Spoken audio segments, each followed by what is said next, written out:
Hej, ja mám jen patent na serbské domiace.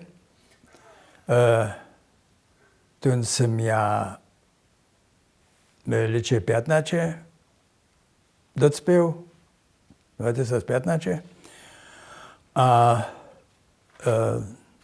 jsem popravil co, tež ten patent dále dać, ale ta Čeža jo, za to nikto nechce.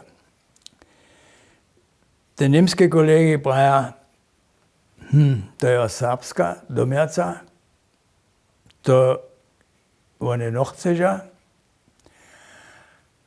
A serbských kolegů já se žádných dále neznajem. Poňa tun jen špak tun, zobu runě za tun družinu so drbjaho čopo měso šedžovač. A to je ty jene žádanjo. Hevak ta kobasa neodve tak, jakaž ona doby boč. A to má s tím roma, že zvíse, že to měso, když one zimne odve, tam teko na šmaku zubi, hej, ten svod je jen jinajší pon. A te čerstvo rezané je jenož také 2,5 hodiny potom so jen te vino zarezal. Ponno dobi te měsa do kesla a vareno odvač. Jak se to zubi.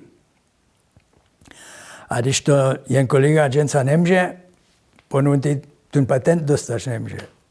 A já teď nemám žádné zájemce, protože buď to činili, to říká, to, že ostač ležo za moje nučky, jezoča, te jemu to učanč, požišo, dázen mi a one z najmenša, jenu recepturu, a vidět, što jemu říkalo serbská domiaca kobasa.